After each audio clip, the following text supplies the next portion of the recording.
Good afternoon, Chairman Adolph, Chairman Markozik, members of the committee.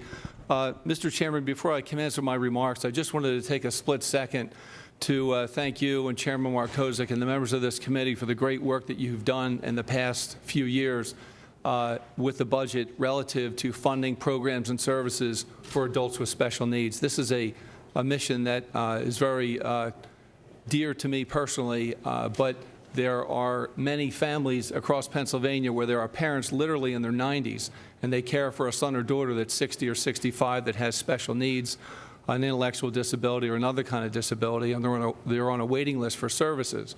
And the reason I just wanted to thank you is that the last couple of years have been very difficult for us, very austere relative to the budget climate. And despite that, you have always found some way to increase the funding for adults with special needs. And I just wanted to take a minute to thank you and Chairman Markozik for the great work that you have done. So thank you very much for that. I'd like to speak today about funding for a mission which is administered by the Office of Vocational Rehabilitation in the Department of Labor and Industry. In today's world, employment has become the cornerstone of self-identity.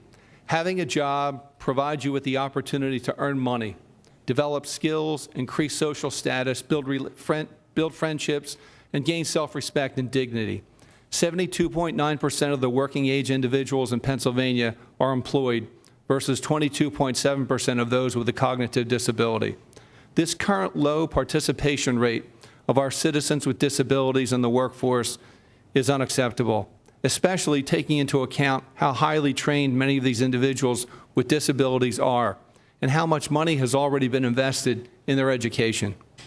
Access to real jobs with real wages is essential if citizens with disabilities are to have the opportunity for a meaningful place in our society and to live independently or semi-independently.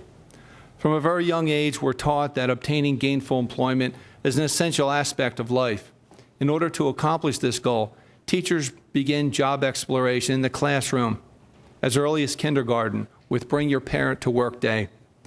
Children without disabilities are expected to graduate from high school and attend college or trade school, serve in the military, or obtain full-time employment. Children with disabilities, however, are not treated the same way.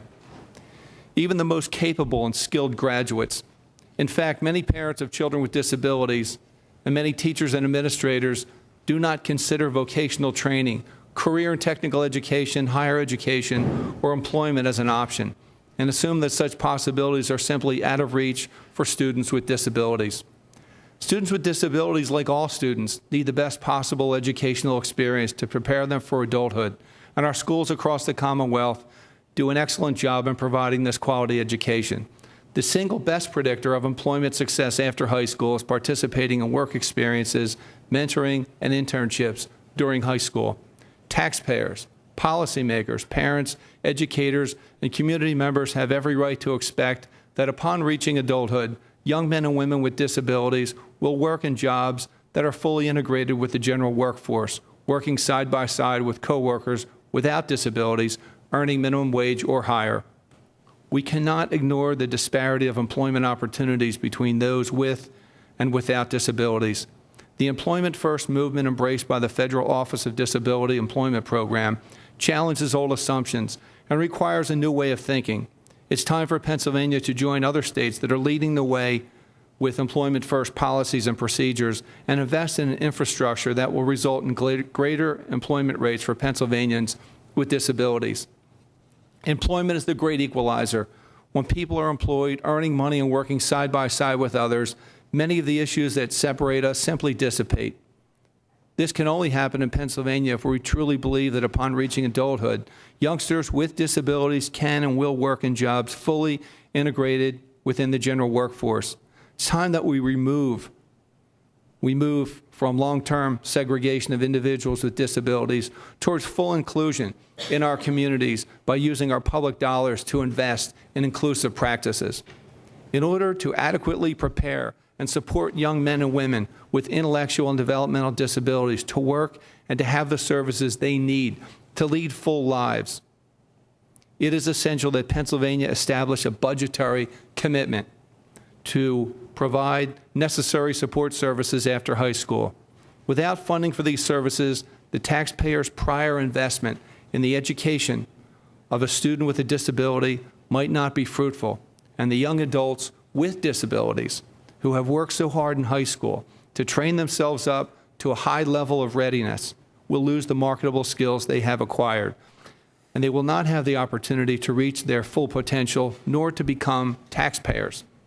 Support is crucial to ensuring that a graduate initiative is part of every governor's budget and legislative appropriation annually, so that all students have the opportunity to lead a full and meaningful life upon graduating from high school, a life that includes integrated community employment and appropriate services.